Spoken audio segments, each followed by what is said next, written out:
5 common mistakes જે online car અને bike insurance લેતા વખતે લોકો કરી રહ્યા છે. ફર્સ્ટ જે મિસ્ટેક, જે મેજોરિટી ઓફ મિસ્ટેક્સ હોય છે, ઓલમોસ્ટ 40 to 50% અમારા જ્યારે અમે ક્લેમ લઈએ છીએ ત્યારે અમારા ક્લાયન્ટ્સોની મિસ્ટેક હોય છે જેમણે ઓનલાઈન પોલિસી લીધી હોય છે, એ છે NCB, એટલે કે no claim bonus. No claim bonus એક બોનસ હોય છે કે તમે જ્યારે પોતાની ગાડી પર આખા વર્ષ દરમિયાન કોઈ પણ ક્લેમ નથી લેતા ત્યારે એ તમને મળવાપાત્ર હોય છે. પણ જનરલી મેજોરિટી ઓફ લોકોને આ વસ્તુની ખબર નથી હોતી અને એ પોતાની ગાડીમાં મેક્સિમમ ડિસ્કાઉન્ટ કરીને આ પોલિસી લેતા હોય છે, જે ગમે ત્યારે બી ક્લેમ આવશે ત્યારે તમારે ભરવું પડશે અને બની શકે કે તમને ક્લેમ પણ વિડ્રોલ થઈ જાય, ક્લેમ પણ ના મળે. સેકન્ડ જે કોમન મિસ્ટેક્સ ઓનલાઈન પોલિસી લેતી વખતે કરી રહ્યા છે એ છે લો પ્રીમિયમને જ સિલેક્ટ કરવું. કંપની કઈ છે, ફીચર્સ શું છે, એડઓન્સ કયા કયા છે, આ વેલ્યુએશન કેટલી છે, આ બધું જોયા વગર લોકો જે પણ લોએસ્ટ પ્રીમિયમ આવતું હોય છે એ સિલેક્ટ કરી લે છે. તો મેક શ્યોર કે તમે આ બધી ક્લેમ રેશિયો કેટલો છે, આ બધી વસ્તુઓની ડિટેલ્સ ચકાસીને પછી તમે કોઈ પણ ડિસિઝન. થર્ડ જે કોમન મિસ્ટેક કરી રહ્યા છે એ છે એડઓન્સ પર.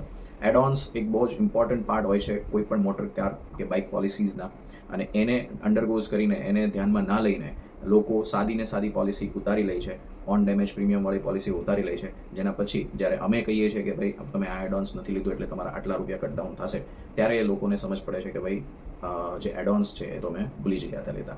તો થર્ડ મોસ્ટ કોમન મિસ્ટેક જે એડોન્સની છે એ ખાસ ધ્યાન રાખજો. ફોર્થ મિસ્ટેક એ છે ઇન્ફોર્મેશન તમે જ્યારે સબમિટ કરો છો તમારી ગાડીની, નામ હોઈ શકે, CC હોઈ શકે, તમારી ગાડીમાં પેટ્રોલ છે કે CNG છે એ હોઈ શકે, તો એની પરફેક્ટ ડિટેલ્સ તમારે નાખવાની હોય છે. મેજોરિટી કેસીસમાં મેં જોયું છે કે જ્યારે લોકો નામ નાખે છે ત્યારે પોતાનું નામ જે હોય એ નાખી દે, પણ તમારે RC બુકમાં જે નામ છે એ જ નાખવાનું છે અને એ જ સ્પેલિંગથી નાખવાનું છે. મેજોરિટી કેસીસમાં જ્યારે આવા કેસ થાય છે, જ્યારે KYC ને પ્રોબ્લેમ્સ આવે છે, તો મેજોરિટી કેસીસમાં તમે ધ્યાન રાખજો કે જે પણ ડિટેલ્સ તમે નાખી રહ્યા છો એ based on your RC book details હોવી જોઈએ. પાંચમી જે મિસ્ટેક મેજોરિટી કેસીસમાં મેં જોઈ છે એ ઇન્સ્યોરન્સના ટાઈપ પર છે.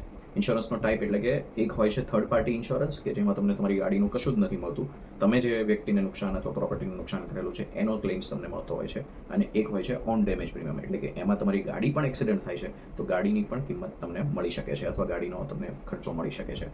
તો મેજોરિટી કેસીસમાં લોકો જ્યારે પોલિસી લે છે ત્યારે સસ્તા પ્રીમિયમની લાલચમાં થર્ડ પાર્ટી પોલિસીઝ લઈ લે છે, જ્યારે અહીંયા ઓન ડેમેજ પ્રીમિયમ્સ ભરીને તમે તમારી ગાડીને પણ સિક્યોર્ડ કરી શકો છો. આ હતી આ 5 કોમન મિસ્ટેક્સ કે જે મેજોરિટી કેસીસમાં જ્યારે ક્લેમ્સ આવે છે ત્યારે ફેસ થતી હોય છે ઓનલાઈન જે લોકો પોલિસી પરચેસ કરે છે એ લોકો માટે. તમે એકવાર જરૂર ચેકઆઉટ કરજો, અમે નીચે નંબર આપી દઈએ છીએ. તમારે કોઈ પણ પોલિસીઝ લેવી હોય તો એકવાર જરૂર અમારી સાથે એકવાર સંપર્ક કરજો અને પછી પણ તમને જો ઓનલાઈન પોલિસી બેટર મળતી હોય તો તમે લઈ શકો છો. ધન્યવાદ. Thank you. જય હિન્દ.